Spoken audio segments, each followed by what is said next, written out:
One mistake for every single rank in Rainbow Six Siege. With the new season coming out, I'm solo queuing champion, and I cannot tell you how many mistakes I've seen that are just so common in all of these ranks. I am an ex-Challenger League player, so I used to play competitive a lot, so I lived and breathed Siege. So here are the mistakes that I found for every single rank, so that way you guys don't do them too. And don't forget to get my in-game charm. Your KD will actually go up a little bit if you equip it. Let's try to hit 1,000 likes in this video, and now let's start with the first mistake of coppers. Now, the first mistake that I see is coppers. You guys sit in sight way too much. You need to be thinking outside of the box. When I was still looking at a copper, all I saw was people just bunkered up in sight, which I guess it makes sense, you know, you're bunkering up sight and you just want to just defend this spot. It just feels like you're defending a fort basically, but that's not how you want to play, because if you always sit in sight as a copper, what's going to happen? You're only going to learn about the things that happen in sight. Maybe you might see an enemy or two, peeking their head into a window,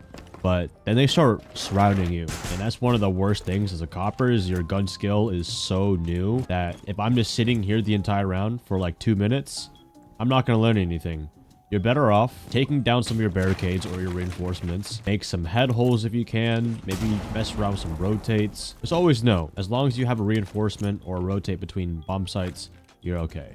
But I recommend that you guys think about, where are they pushing from? Oh, they could come up the staircase. They could come from this room. Just look at any outside entrance and try to play around those more, rather than just making the enemy come to you. Remember, this is not some defending against some Plants vs. Zombies where I just sit in one spot and hold a doorway. Nah, don't do that. So as a copper, do not just only pay attention to what's on your screen, what you see. For example, I only see, 1 to 2 rooms ahead of me. You got to think outside of that. Where are they spawning?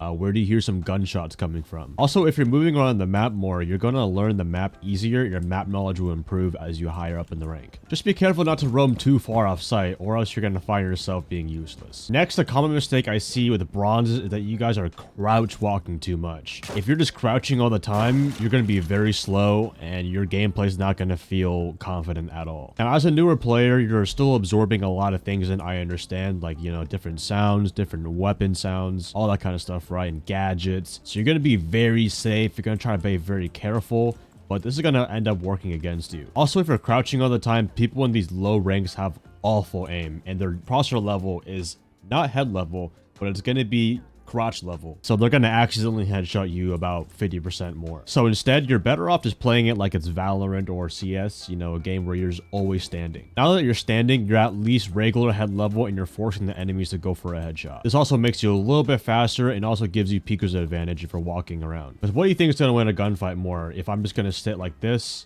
then my crosshair's not even catching up, or if I stood up, then keep my crosshair a bit tighter and I'm seeing the enemy a little bit faster now. So the next rank game that you play, I want you guys to make a conscious habit of standing up more. Even if we're on defense and nothing's happening around, I don't want you to crouch walk too much like this. The only times I say it's okay to crouch would probably be if you're just trying to be a little unpredictable, if you're trying to change your head level during a quick peek, or maybe if you're trying to flank on a second floor but you don't want anyone to hear your footsteps. That's when it's okay. But crouch walking around when there's a lot of downtime during the round is only going to slow you down. Now, moving on to silvers, I see this all the time and it's actually so noticeable, but I fix it every single time, and that is letting the enemy take too much map control, and further on from that, you're not shutting it down. For example, in low ranks, it's very common for someone to rush, right? Now, let's say an Amaru comes admin side, or maybe an Ash just walks up spiral and just walks in sight. The rusher's going to kill someone in sight, and the entire enemy team on defense, for some reason, is just so reactionless and they don't even know what's going on. For example, I would play on yellow stairs, right? Then I'm like, oh, someone just died over there. But then I don't realize no one is stopping the person from walking in sight after that. It's just a sense of urgency that does come with experience, but you kind of want to keep out for those gaps in your defense. Another example is map control, power positions, right? Again, this comes with experience, but you want to be paying attention to it. Whenever enemies get certain parts of the map, they get some map control that they shouldn't be having. That's why we as players would hold yellow stairs on a top floor defense, because if the enemy takes yellow stairs, they can see everything in sight. So a lot of players in silver don't understand these power points of the map, and that's what costs them rounds so much. They think, oh, as long as they're not planting the bomb or inside, I'm fine. But no, you need to understand you got to keep them at bay with map control. So especially if you're solo queue, I recommend bringing traps to help slow down from them rushing, or just pay attention every time your teammate dies. Think about, okay, how can we get his refrag? Who killed them? How can we even out the man count? Because if you don't do anything and you just let your teammates die and not say a word, it's gonna be a 4v5, then a 3v5, and there's no room to refrag, and by the time you try to do it, it's too late. So think about it like a game of tug of war. You don't want the enemy to have any sort of map control near your site. Only when it becomes later in the round, then it's okay to give that stuff up. Speaking of map control, when I get to gold, I did realize that no one would be holding that map control. Okay, yeah, in silver, you know, Amaru, you know, tries to rappel in somewhere, she gets 1 kill, but okay, we shut her down, that's fine. But even if an enemy doesn't show themselves, you still have to hold that map control yourself. Now, these crucial points of the map control are basically going to be areas where the enemy can't make any big plays. For example, if we hold on to study, they can't open up this wall for free. Because if this wall is opened up, then the entire defense is exposed. You'll often see me play a zombie in this room and study, so this way we can hold on to more map control. This typically makes it easier for defenders to move around without having to worry about getting a gun pointed at their head everywhere they go. Because the higher the rank that you play in Siege, you got to be able to play more of the map than just the 2 bomb sites. Now, I want to say about 70% of the time, it's usually 1 room away from the bomb site, but it's also an unspoken rule that if you ever defend a first floor bomb site, like for example, kitchen, you want to be roaming the floor above it, so that way vertical gameplay cannot be made. Because trying to fight an enemy on the ceiling is not fun, and you're always at a disadvantage because they have the high ground on you. So the next time you're in gold, make your site setup, but then I want you to start outside of the bomb site for at least 1 minute and 30 seconds. I highly recommend watching my Lone Wolf series, my solo queued champion. You'll understand what these map control points are. And that's another crucial point before we move on, is that these pieces of map control outside of the bomb site are only to delay the initial attack. For example, like I said, I would only play here for about 1:30 to 2 minutes. Then when there's only 1 minute left in the round or 45 seconds, it would be safe for me to fall back. Because now we have the site set up to play, and all we have to do is just prevent them from walking in sight and planting the bomb. This also gives layers to your attack. Because if your attack or your defense is too one-dimensional in this game, it's too easier to predict and easier to shut down. And speaking of playing the bomb, if we move on to platinum, that is what I see so much, is that you guys don't play the bomb. Yes, it might seem, you know, common sense, but whenever it's like a 3v3 and then we have like 45 seconds of the round, for some reason everyone just wants to peek outside. Throwing a man advantage like a 3v2 or a 3v3 when time is on our side as a defender, it's only gonna make ranking up harder for you if you just have no discipline to wait 30 seconds for a kill. One thing you can practice on your executes and preventing the bomb going down is just learn your site setups. Save the roaming and the kills for when you're outside of the bomb site, but once you're in the bomb site, you have your own domain to work with. That is why some holes are where they are, is because they are favorable for the defense. Having the right reinforcements helps you play better positions to deny the plan. But not only you should play the bomb when there's less time in the round, you should also play the bomb as soon as the round starts. For example, if you really want to win, everything trickles down for your playstyle of the bomb. The reason why you're shooting that drone is so they can't get information on you. The reason why you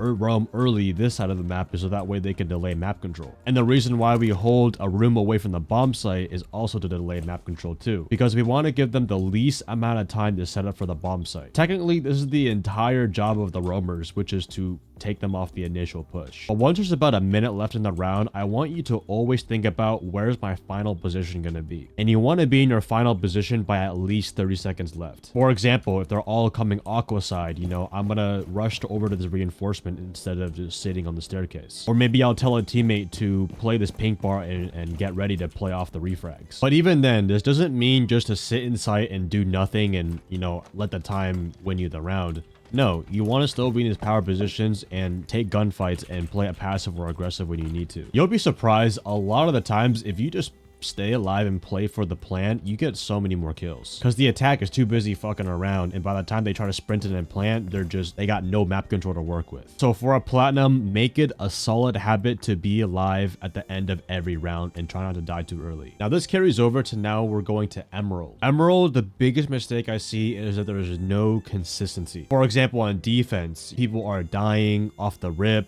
or they're just not alive when they should be. Or maybe they let the enemy do some dumb plays here and there, and that costs them a round or two. And when I say consistent, this doesn't mean you're always making the right move. It actually means you're avoiding making wrong decisions. And most of these things you guys already know. You know not to die too early. You know to play for the bomb. You know to drone before you walk into a room. And you know not to give your life away too fast. But a lot of the times people can forget this because they just have a lack of focus, or maybe they just decide not to play serious. But I want you to think of, whenever you get to high ranks, think of each round as like a little checklist. Okay, where is a potential spot I want to plant the bomb? What places of the map am I going to enter from? Where's my pre-placed drone? Is that going to help me too? And also, you know the rat spots to drone from. You know where enemies tend to roam a lot. Where are parts of the map that enemies tend to rat around? Where should you drone them? But basically, over the reps of you playing ranked, you're going to learn a lot of right and wrong things that typically lead to you winning or losing. I want you to get rid of as many bad mistakes as you can as a player. For me, whenever I attack a bomb site in ranked, I always have about like at least 2 to 3 solid ways I have been doing for years. So the next time that you defend, I want you to think about, okay, where do attacker pre-placed drones usually sit? What common areas do people usually rush from? What are common spots that they tend to plant in? And for when you're attacking, you know, where are you going to be pushing from? Where are you going to be planting? What op are you going to play? Again, it's not making all of the right decisions perfectly. It's about avoiding as many bad mistakes as you can, so that way it leads you in a better direction. Because nobody in Siege is perfect. Not even me, not even Spoit or Shaiko. But we can do the best that we can to put ourselves in the advantage for the round. Now, speaking of advantages, this is a big thing that I see diamonds not do a lot. And this could be diamond, or this could be honestly any rank below it too. And that, my friends, is playmaking. In simpler terms, it's basically a game-winning play. It doesn't have to be too big. It could be as simple as getting a wall open, getting a kill. But as a player, you need to be able to make an impact on the round. So on every bomb site, I want you to think about, okay, what is typically a place that applies a lot of pressure? Like if we're attacking gym, you know, opening up all of these windows does apply pressure. Or maybe if there's CCTV and then right as the thermite charge is about to go off, you hop in this window with no one watching it. You get 1 kill, you kill the guy rafters, and now you got 2 kills right off the rip. And if it's not a rush, that's totally okay. But a lot of these playmakings really are very simple, but players just don't have the confidence for it. Another example of playmaking, let's say I'm joining out site, it's a 2v2, right? We got one guy in the bathroom, and then we got maybe one guy top main. A playmaking would be to isolate one of those guys and take an aggressive gunfight. I can either try to kill the bathroom guy or be aggressive and take space and take those gunfights for your team. And to put it even simpler terms, it's really just overtaking enemy map control and using it against them. Again, let's have the same position. Let's say one's in bathroom and then one's in gym, right? I would drop down Logi and then I would, you know, look through the rotate, walk through main, and next thing I know, I'm already in sight. But this is early on during the attack. You want to set yourself up for these plays. But trust me, all of you guys have the ability to make big plays. You just have to have the confidence for it. But if you watch big YouTubers that are good at the game, like, you know, Bolo, Uzi, Spoy, just watch like every single clip is them making a play. That's what makes Siege fun, and that's what makes you a better player and more confident. And if you ever need extra confidence to make a play, just whenever you get information on a drone or a call out, in the next 5 seconds, decide if you want to act on it or scratch it. Because if you wait too long, the opportunity would go away. And another thing that helped me as well is if we're about to lose, you might as well just die trying. I would much rather have you guys drop this hatch and try to make a play rather than stay outside the window or the breach and do nothing at all. Because you will not learn like that, and you will learn a lot more by taking more aggressive gunfights. Moral of the story for Diamond, just let your nuts hang. And now finally for Champion, but if you're watching this video as a Champion, you've already made it all. But I will say with 2.0, yes, you might be Champion, but you might have a little things you might have missed. And I think the most crucial thing is not just some gameplay tip, this and that, but you're already a well-rounded player, and the only way you get better is finding better players in Champion. This could be playing more with competitive players, maybe play with other streamers that are also high rank. But if you're a top tier player and you're good at the game, the worst thing that you can do is ruin your reputation. Examples of ruining a reputation is, you know, using a Zim, obviously playing with cheaters or wall hackers, and playing with a lot of toxic players that are just known for just being a bad reputation. Because this might cut a lot of ties and people might be shady to play with you, because when you're a Champion ranked, you need to be able to find 5 stacks pretty often. And if you're playing with the wrong group of players, that could hurt yourself from making new friends in the future. And also, you just want to find a team that just has solid stacks, decent mental, doesn't rage quit all the time. But honestly, that's probably the biggest mistake I see in Champion is just you're just playing with the wrong people. Find the people that you play well with. You have good chemistry. There's a reason why you can't just put 5 random players from Pro League and then make a godly team. That's funny because it's kind of contradicting what Fett did. He put 5 random players from Pro League and won a major. But you guys get what I mean. But that is one mistake for every rank in Siege. We're on the road to 1 million subscribers on YouTube, so don't forget to also get my charm on Twitch, and don't forget to like and subscribe.